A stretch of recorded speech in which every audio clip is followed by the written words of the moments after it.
네, 데이 37 넘어왔고요. 첫 번째 문제는 주장하는 바를 찾는 겁니다. 주어를 보니까 어떠한 좋은 이론이건 간에 이 논쟁에 관한 좋은 이론이네요. 동사는 반드시 인정해야 된다. that 이하를 인정하란 얘기죠. 문맥상 감정적 어필이란 말은 호소가 되겠고요. 그리고 반응, 이 두 가지가 반드시 균형을 맞춰야 된다는 얘기야. 무엇에 대해서? 인지적인 고려에 대해서. 자, 일단은 말을 어렵게 썼지만 쉽게 말하면 이 인지적 고려라고 하는 건 이성의 영역이겠죠. 그리고 이 앞에 있는 이 파란 색깔 감정적 호소와 반응은 감성적 요소겠죠. 이 두 개가 충돌할 것이 아니라 균형을 맞춰야 된다는 거야. 그래야 뭐 할 수 있다는 거야? 그렇지. 여기 있는 논쟁을 잘 처리할 수 있다는 말이 되겠죠. 그러니까 이걸 인정하지 않을 수 없다. must를 쓴 겁니다. 자, 일단 법부터 보자. 역접이고요. 그러나 반면에 여기 컴마를 묶어서 한번 빼보면 말이죠. 대부분의 중요한 개인적 결정에서 인생에 있어서 말이죠. 주어는 민감성이야. 감성과 느낌, 누군가 자기 자신만의 이 감성과 느낌의 민감성은 또다시 뭐가 나왔어요? 컴마 삽입이겠죠? 이만큼. 동그랗게 할게요. 이만큼을 묶어서 빼면 다른 사람의 그것뿐만 아니라 in addition to란 말은 뭐뭐를 더해서니까 뿐만 아니라가 될 수 있겠지. 여기서 말한 does라고 하는 건 뭐겠어? 앞에 있는 여기 있는 감성과 느낌들을 말하겠지. 즉 다른 사람들의 감성에 뿐만 아니라 자기 자신만의 감성에 대한 민감성, 이게 극도로 뭐하다는 얘기야?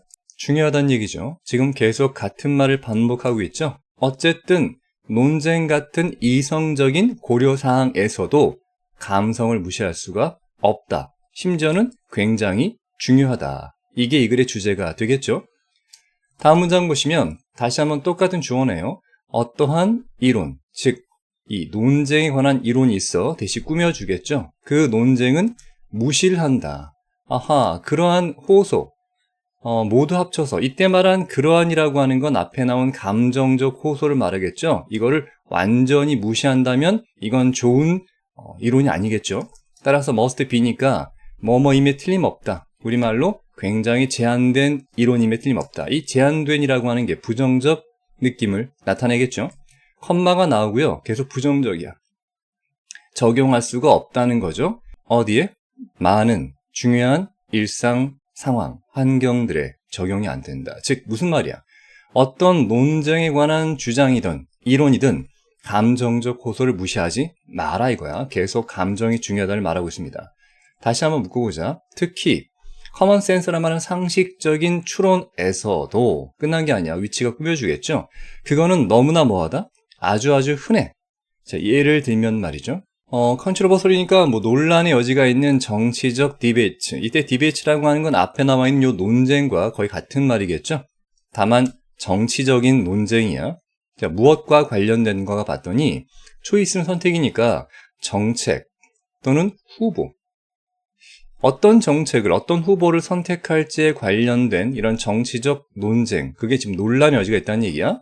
예를 들면 그런 것에서 주어는 본능과 감정적 리액션 바꿨지만 우린 뭐만 알면 돼. 그냥 감정만 알면 됩니다. 그런 것들이 always 이것도 마찬가지 또다시 콤마 많이 나오네요. 이 콤마는 삽입 형태가 되는 거야. 여기부터 여기까지 괄호를 쳐서 묶을 수 있어야겠죠. 항상 참고로 subject to라고 하는 건 뭐뭐 당하기 쉬운이니까 항상 비판적 성찰, 숙고 이런 거를 받기 쉬운 이 감정적, 본능적 반응은 가진대요. 뭘 가지겠니? 당연히 중요한 자리를 차지한다는 얘기야. 다시 말하지만 감정이 중요하다. 심지어 정치적인 논쟁에서도 감정은 중요하다는 거야. 자, 투부정사가 주어인지 아니면 부사인지 확인해 봐야겠죠. 문맥상 must be라는 동사가 있으니까 여기는 주어가 되겠네요. 즉 선언한다는 거죠. that 이하라고. 즉 어떠한 결론이건 다시 한번 괄호 치고요. 우리가 이미 배웠지만 result from이라는 게 있죠. 어디에서 기인하다라는 건데 심지어 부분적으로 어디서 기인한다는 거야? 그렇지. 다시 한번 감정의 호소가 있습니다. 여기까지 묶으면 자, 뭔가 결론을 내렸는데 그 결론이 알고 봤더니 어디서 온 거야? 감정에서부터 온 거죠. 자, 그런 결론은 must be니까 무조건 잘못된 것임에 틀림없다 라고 선언하는 것까지가 이 문장의 주어입니다. 여기부터 해서 이만큼이 주어죠. 그것은 입니다.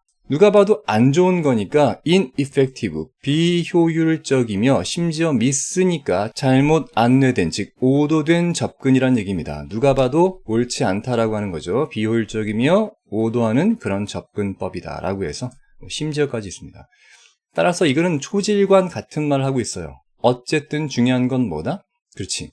논쟁에서 감정적 요소는 필요하다는 얘기입니다. 안 된다가 아니라. 어쨌든 정답을 찾아보면 2번 되겠네요. 불가피하다. 그러니 우린 그걸 뭐하자? 인정하자라는 게 정답이 되겠습니다. 이 글의 주제를 한번 정리해 보자면 논쟁이론은 감정적 호소. 이거 중요하죠. 그리고 인지적 고려. 이건 이제 객관적인 거겠죠. 이성적인 거. 이걸 어떻게 알아? 그렇지. 균형 있게 다뤄야 한다라는 게 이 글의 주장이 되겠죠. 자, 이해됐으면 다음 문제로 넘어갑니다. 네, 두 번째 문제는 함축 의미 추론입니다. 이 밑줄 친 요 표현이 뭔가를 찾아봐야겠죠? 동사가 나와요. 입니다. 90%는 침팬치고요. 10%는 벌이라고 하네요. 이게 뭔 말인지 본문을 통해서 확인해 보겠습니다. 내 아버지께서는 였어요. 농구 코치였죠. 그래서 내가 뭐였을 때, 아이였을 때 저는 아빠를 따라서 다녔죠. 뭐 하기 위해서? 매일같이 농구 연습하기 위해서.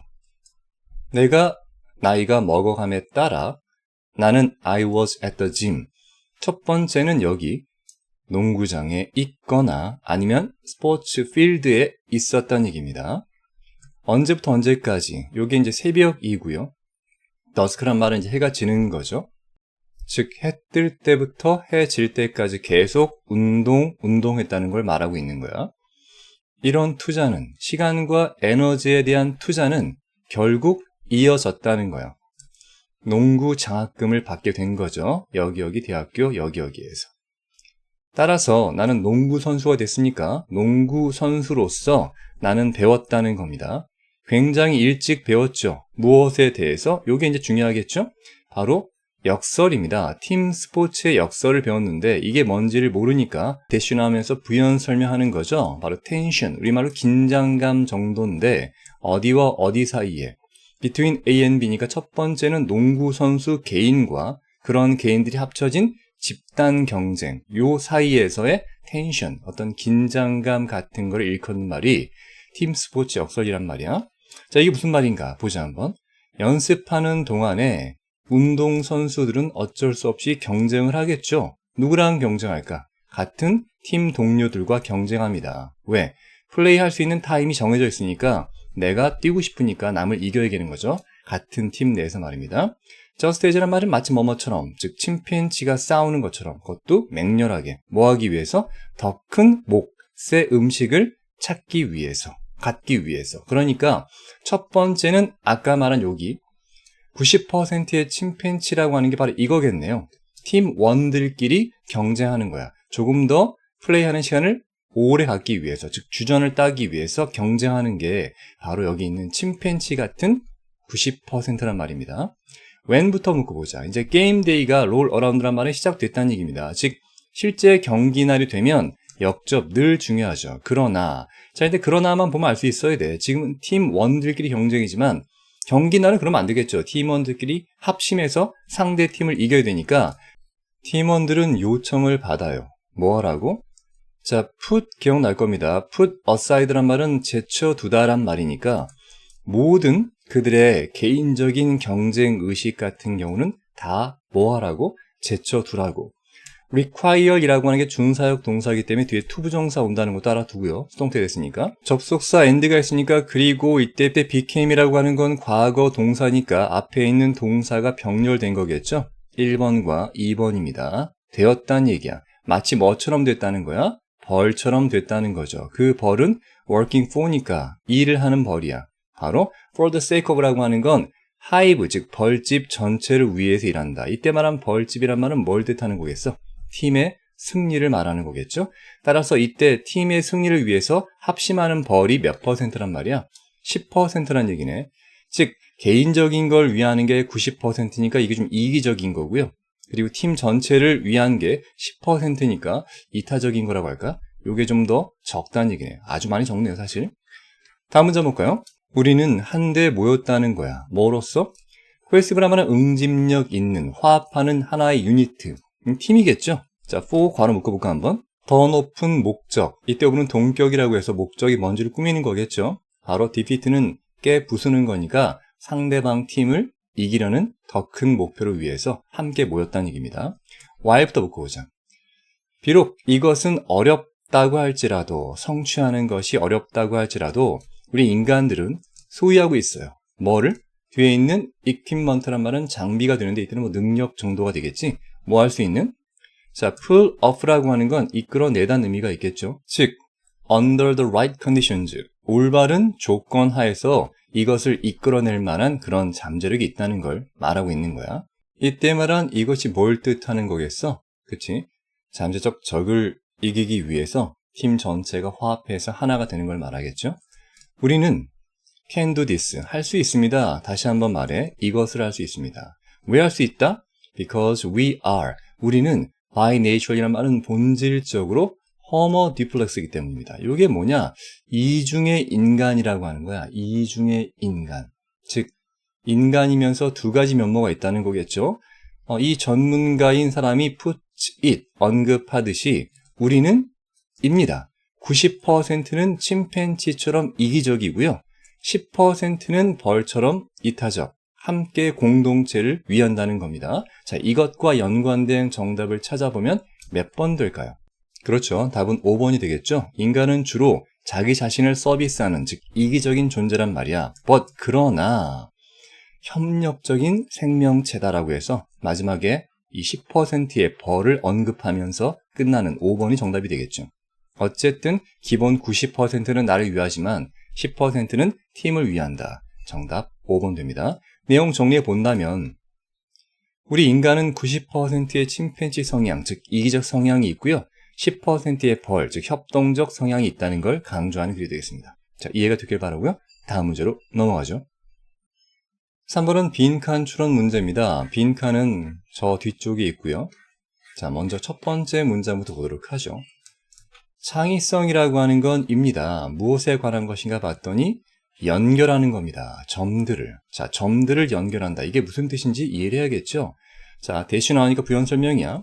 즉, 연결을 만든다는 것은 무엇과 무엇 사이에? 사물들 사이에. 자, 근데 그 사물은 have never 이니까 전에는 전혀 연결되지 않았던 사물들. 이제 알겠네요. 이때 말한 things라고 하는 게 바로 that가 되겠죠? 즉, 여기에 점이 하나 있고 여기에도 점이 하나 있는데 전혀 연결된 적이 없던 거를 연결한다. 이게 바로 창의성이라고 하는 겁니다. 스티브 잡스가 했던 거죠. 카메라와 전화기를 합친 거죠. 그전엔 별개로 있었지만 mp3 플레이어랑 전화기 합친 거, 이런 겁니다. 그 다음 문장 봅시다. 자, 그것은 바로 능력입니다. 어떤 능력이야? recognize니까 가능성을 인식하는 능력입니다. 자, 그 가능성이라고 하는 건 존재하는 가능성이죠. 어디 안에서? 어떠한 시나리오 안에서건. 자, 두 가지를 받는 거로 보여. 가능성을 인식하는 것과 기회를 인식하는 거겠죠. 이것도 마찬가지 뒤쪽에 꾸미는 게 있습니다. 모든 상황 속에서까지 묶으면 되겠죠. 자, 내용상 보니까 이때 it은 뭐겠어? 당연히 앞에 있는 창의성이 되겠죠. 창의성은 어떤 능력인가 봤더니 어떤 시나리오에서건 가능성을 찾아내고 모든 상황 속에서도 기회를, 그렇죠, 인식하는 그런 능력이 바로 창의성이라는 거야. 자, changing the game이라고 하는 건 게임을 바꾸는 것, 즉 우리말로 형세를 바꾸는 것 정도가 되는 거야. 이게 시작합니다. 무엇과 함께? 보는 것과 함께. 자, unseen이라고 하는 건 보이지 않는 것을 뭐 속에서? 심지어 평범함 속에서. 즉 평범한 것 속에 갇혀서 전혀 눈에 띄지 않던 것들, 즉 남들은 보지 못하는 걸 결국 보는, 능력, 그게 곧 뭐다? 창의성이다 라고 강조하는 걸 보입니다. 자, out of부터 콤마까지 한번 묶어본다면 평범한 대리석 평판에서부터 미켈란젤로는 조각을 했죠. 그의 최고의 작품을. 자, 이거 은유법이겠죠. 알겠죠? 여기서 말하는 평범한 이 대리석 조각이란 말이 뭐야? 그렇죠. 눈에 보이지 않는 어떤 평범한 것들이겠죠. 거기에서 그의 최고의 걸작이라고 하는 건 바로 창의성을 뜻하는 겁니다. 눈에 보이지 않는 것에서 창의성을 이끌어내는 게 바로 미켈란젤로겠죠. 자, 독일의 철학자가 나와요. 이 사람입니다. 쭉쭉쭉 그분이 한때 말씀하셨습니다. 자, 먼저 주어는 재능이야. 재능은 맞춘다는 거야. 타겟을 맞추는데 어떤 타겟이냐? 누구도 can hit, 맞출 수 없는 타겟이란 얘기인데 이건 뭘 뜻하는 거냐? 타겟이 보여 안 보여? 다 보여. 보이지만 못 맞추는 상황인 거죠. 이걸 맞추는 건 재능이라고 하는 거고요. 천재, 이때 말한 천재가 바로 창의성, 미켈란젤로 같은 경우겠죠? 천재는 타겟을 맞춘다는 거야. 다만 어떤 타겟이냐?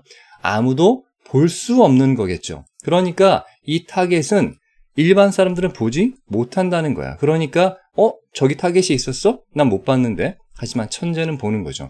같은 말이야. 계속 천재나 창의성 같은 경우는 보이지 않는 걸, 평범함 속에 갇혀있던 보이지 않는 걸 보는 능력이 곧 창의성이며 천재라는 걸 강조하는 글입니다. 창의적인 해결책과 돌파구는 뭐뭐로부터 온다. 다시 한번 강조하겠죠. 뭔가 다르게, 무언가를 다르게 보고 나서 뭔가를 발견하는 거야. 다른 사람들은 자 봐봐. 놓쳐왔다는 말이 뭐야? 보지 못했다는 걸 바꿔 말하는 거겠죠. 따라서 남들이 보지 못하는 거를 보고 발견하는 것. 그게 뭐다? 창의적 해결책과 돌파구다. 이게 뭐 주제 문장이 되겠죠. 자, 여기 보시면 패턴즈란 말은 특허가 되겠죠. 새로운 아이디어라든가 과정이라든가 방법론들에 대한 특허까지가 주어야 이 특허가 복수 형태니까 동사는 아겠죠. 그저 뭡니까? 단순히 유형의 결과란 말이야. 텐저블, 만질 수 있는 유형의 결과입니다. 누군가가 뭐 했던 거야? 다시 한번 강조합니다. 봤던 것이 남들이 보지 못하는 무언가를 다르게 본 겁니다. 그치? Then the world란 말은 일반 사람들 말하는 거야. 일반 사람들이 had ever seen it before. 전에 그걸 봐봤던 방식과는 다르게 본다는 말이 뭐야? 그들은 놓치고 보지 못했던 걸 다르게 봐서 발견하는 그런 결과가 뭐야? 바로 여기는 특허가 되는 거죠. 창의성의 최종 종착지, 특허가 되는 거죠. 문법적 본다면 had pp는 과거보다 더 과거를 강조하는 게 되겠죠. 여기는 it이라고 하는 건 앞에 있는 something을 말하는 거야. something. 계속 같은 말이죠. 창의성은 남들이 보지 못하는 걸 발견하고 그걸로 이끌어내는 게 창의성이겠죠. 자, 일단 뭔가 빈칸이 나왔습니다. 여기 아마 관련된 거겠죠. 남들이 보지 못하는 걸 말하겠지. 뒤에 보니까 전부 다 주어 동사 패턴이야. when부터 묶어보자. 사람들이 come along이란 말은 나타날 때 어떤 사람인가 꾸며주겠죠. 그 사람은 본다. 또 나왔어. 본다는 겁니다. 남들이 보지 못하는 거겠죠. 즉 어떻게 연결할지 그 점들. 앞서 나왔던 거죠. 이 점은 서로 연결된 적이 없는 점들을 연결하는 방법을 안다는 거야. 자, 그런 사람이 나타날 때 그리고 끝난 게 아니네요. 콤마가 나오고 뒤에 보면 여기 and가 보이니까 지금 동사의 병렬 구조인 거 알겠죠? who see 1번, who apply 2번, and who build가 3번 되는 거야. 즉, 이 사람은 첫 번째 점들을 연결할 줄 알고 두 번째는 멀티플이니까 다양한 관점을 적용할 줄 알고 세 번째는 다리를 건설하는 거야. 서로 관계없는 생각들. 여기서 말한 서로 관계없는 생각들이 앞에서 말한 다츠, 점들이 되겠죠. 그런 거를 연결한다가 바로 다리를 짓는 거니까 같은 말이야. 즉 창의적인 사람이 나타날 때 뭐가 뭐 한다죠. 정답 누가 봐도 몇 번 되겠습니까? 그렇지, 답은 3번이죠. 패러다임이 변한다는 얘기야. 자, 이때 패러다임이란 말은 뭐냐? 사고, 생각의 틀을 말해. 다 이렇게 생각하는 게 고정관념일 때 그걸 깨고 변화를 이끌어내는 게 바로 창의성의 본질, 핵심이 되겠죠. 답은 3번 되는 거야. 자, 이 글에 대한 핵심 요약을 한번 적어보자면 창의성은 중요하죠. 남들과 다르게 보고 그들이 못 보고 놓친 것을 결국 발견해내는 게 창의성의 핵심이라는 겁니다. 자, 이해가 됐기를 바라고요. 자, 이어서 다음 문제로 넘어갑니다. 자, 네 번째 문제는 글의 순서를 찾는 문제가 됩니다. 늘 그렇듯 주어진 박스를 잘 보고 아래쪽 글들과의 연결고리만 찾으면 되겠죠.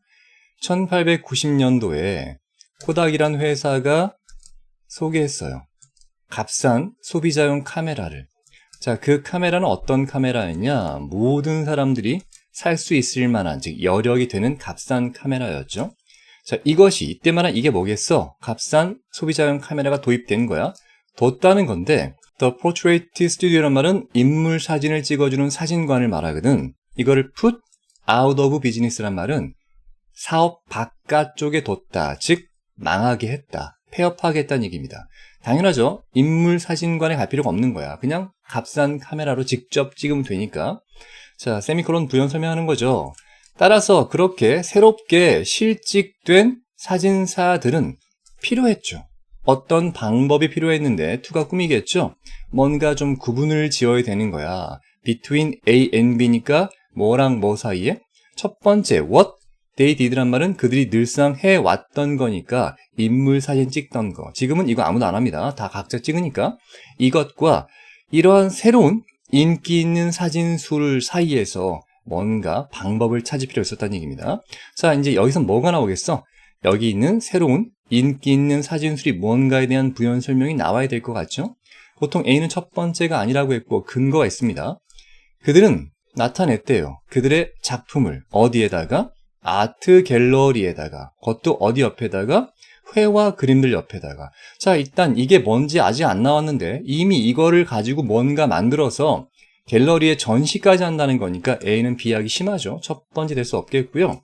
두 번째, 회화주의라고 하는 운동이 바로 그에 대한 어떤 반응이었다는 얘기입니다. 자, 일단 반응이란 말이 뭐야? 지금 대안이 필요한 상태에서 그 반응이 바로 아하, 사진도 약간 뭐처럼 회화처럼 만들어보자는 회화주의 운동이 나온 거니까 B는 연결고리가 잘 이어지고 있겠죠? C번 가보자. 역접 중요하지. 그러나 아트 사진술, 즉 미술 사진술은 남아있었대. 여전히 주변부에 남아있었다는 말은 중심으로 치고 올라오지 못했다는 부정적인 느낌이니까 이거는 뭔가 실패했다는 결론에 해당되는 것 같아. 답 나온 것 같죠? 이거는 뭔가 새로운 시도가 실패했다는 결론 쪽이라면 첫 번째 B, 이런 게 있었고 그래서 여기 회화 옆에 전시했고 하지만 주변부에 남아있었다. 이 정도로 보면 되겠지. 정답은 B, A, C를 찾으면 되겠지. 정답은 2번 되는 거 알 수 있다는 얘기야. 지금은 공부하는 상황이니까 나머지를 마저 보도록 하겠습니다. 자, 먼저 이렇게 실직한 사진사들이 회화를 한번 모방해 볼까 하는 회화주의 운동을 시작했단 말이야. 자, 누구와 함께? 즉 사진사들입니다. attempting이니까 시도하는 사진사겠죠. 뭐 하기로? 그렇지. 모방하기로. 뭘 모방해? 예술적 과정, 즉 회화가 가지고 있는 예술적 과정을 모방하기로 시도하는 사진사들과 함께. 레럴대는 뭐뭐가 아니라니까. 우리말로 리가 있으니까 재생 가능한 사진이 아니라, 즉 사진은 찍었던 걸 또 현상하면 같은 사진이 여러 번 나오잖아. 자, 그런 게 아니라까지입니다. 여기까지 묶어야 되겠죠. 자, 그들은 뭐 했냐? 이 일을 했어. 직접 어디에다가 했냐면 이 네거티브라고 하는 게 사진의 그 기본 필름 원판이거든, 원판. 그리고 다른 어떤 재료들에다가 직접 작업을 한 거야. 그런 과정 속에서. 이때 말한 과정이라고 하는 건 사진 인화 과정이겠죠. 거기에서 작업해버리면 하나밖에 작품 만들 수 없다는 게 있겠죠. 그래서 아마 회화처럼 되고 싶었던 아마 노력을 한 것 같아요. 자, 여기에서 그렇게 만들어진 작품들을 이때 말한 그들은 누구였어? 바로 여기 있던 그 사진사들이겠죠. 전시했단 말이야. 보여줬다고요. 갤러리에서. 그것도 실제 그림들 옆에서 한번 비교해봐. 우리 거 끝내주겠지? 이렇게 했겠죠. 자, 이때 요소들, 하나의 예술 세계의 요소들이 시작됐어. 뭐 하는 걸? 드디어 형성이 된 거겠죠. 새로운 예술이잖아. 사진이 마치 회화처럼 된 거니까. 자, 콜론 나왔으니까 부연 설명이야. 어떤 조합 단체가 있는데 그 단체는 불리워지는 거야. 바로 사진 클럽이라고. 자, 이런 것도 만들었고요. 끝난 거 아니야. 콤마가 있으니까. 어떤 저널도 있었어. 일종의 잡지겠죠. 그건 불리워진 거야. 카메라 워크라고 불려진 게 있었고 이제 엔드 마지막입니다. 어떤 쇼도 있었고요. 심지어 오프닝이란 말은 그 쇼의 개장 정도가 되겠죠. 쇼를 연다는 걸 말하는 거야. 이렇게 활발한 활동을 했습니다만 이어지겠죠. 그렇게 아트를 표방한 사진술은 주변부에 남아있었다. 인기를 끌지 못했다는 거야. there were란 말은 있었다는 얘기인데 no가 있으니까 부정, 없었다는 얘기입니다. 즉 시장도 없었고 구매자도 없었고 또는 수집가도 없었다는 얘기입니다. A, B, or C, or가 들어가면 이게 병렬 구조겠죠. 자, 그리고 나서 전시관들은 심지어 관심조차 없었다는 얘기야. 어디에다가? 그렇지. 그런 걸 adding이니까 사진을 그들의 기본적인 전시 품목에다가 추가하는 거에는 관심도 없었다는 얘기야. 그래서 이 사진회화주의라고 하는 건 결국은 죽어서 사라졌다. 소멸됐다는 거죠. 무엇과 함께? outbreak란 말은 발발이니까 제1차 세계대전의 발발과 함께. 즉, 이 글은 뭘 말하는 거야? 사진회화주의라고 하는 거의 변천사겠죠. 흥망성쇠.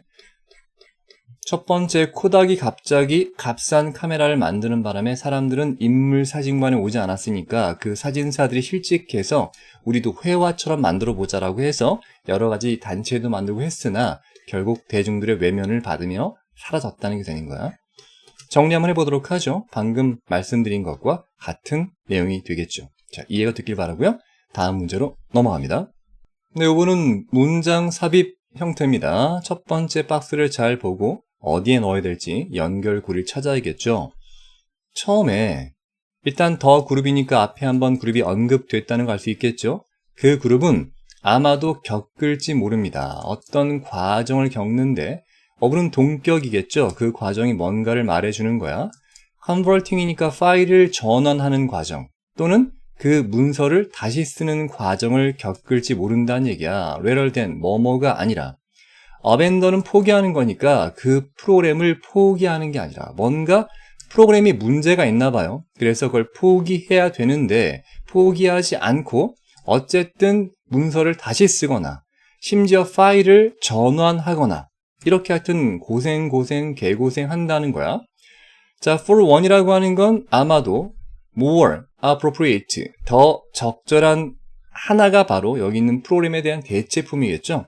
즉, 더 좋은 걸로 바꾸어서 낡은 걸 버리지 않고 계속 꾸역꾸역 아마 문서를 쓰는 걸 볼 때 프로그램은 문서 작성 프로그램이겠죠. 이걸 집어넣어야 되는 거야. 지금 어떤 문서 작성 프로그램이 문제가 생겼는데 바꾸지 않고 꾸역꾸역 이렇게 하고 있다는 걸 집어넣는 상황을 찾으면 됩니다. 봅시다 한번. 문제를 정의한다는 것, 이것은 영향을 받아요. 뭐에 의해서? 사회적 맥락에 의해서. 그건 어디냐? 어떤 영역에서건 결국 문제는 생기게 마련인데 그 문제를 정의할 때 사회적인 맥락이 영향을 끼친단 말이야. 내가 어떤 사회에 속해 있느냐에 따라서 그 문제의 정의가 달라진다는 얘기야.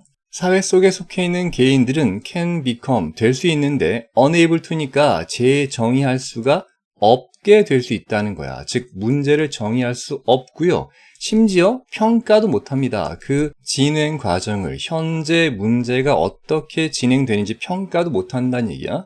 지금 보면 알겠지만 여기 be unable to가 cannot과 마찬가지니까 할 수 없게 된다는 게 두 가지입니다. 재정의도 못하고 평가도 못한다는 얘기야. 도대체 왜? due to가 나오죠. 뭐뭐 때문이니까 여기 있는 그룹의 태도 때문에 감 잡아야 됩니다. 이때 말하는 그룹이라고 하는 게 앞에 나온 사회적 맥락과 같은 말이 되는 거야.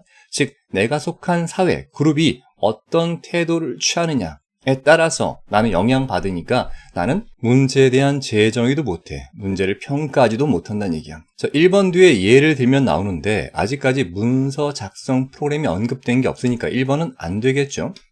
예를 들면 한 오피스 환경입니다. 이때 말한 환경이라고 하는 게 바로 그룹, 즉 사회적 맥락입니다. 그 사무실의 개인들은 아마도 익숙할지 몰라요.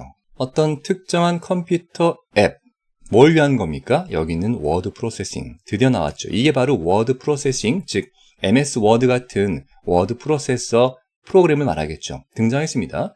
이거에 개인들은 굉장히 익숙해 있을지 몰라. 잘 써왔다는 얘기입니다. 자, 이제 그러나가 나오죠. 그러나 그 프로그램이 드디어 아마도 될지 모릅니다.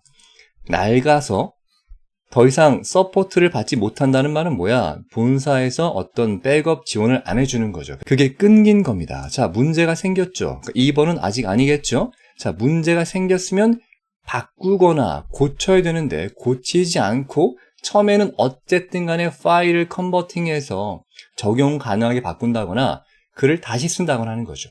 그 낡은 걸 포기하지 않고 말이야. 누가 봐도 3번 자리 괜찮겠죠? 자, 그 뒤에 이어서 봅시다. 여기에서 문제는 has become 됩니다. not이 있으니까 워드 프로세싱 자체가 문제가 아니에요. 즉 문서 처리 작업이 문제가 아니라 not A but B겠죠. 오히려 뭐냐? 바로 그 워드 프로세싱 프로그램 자체가 문제인 거죠. 이 프로그램을 뭐 해야 됩니까? 갖다 버려야죠.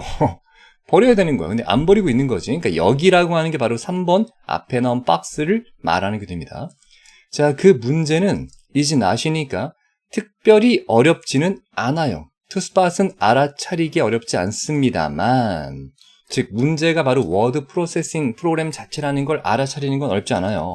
하지만 그 그룹의 방식, 다시 한번 얘기합시다. 이때 말한 그룹이 뭐였어? 그치, 앞에 나왔던 여기 사회적 맥락을 말합니다. 그 맥락의 방식이 아마도 강조겠죠. 너무나 뭐뭐해서 that 그래서 뭐뭐하다 이거야.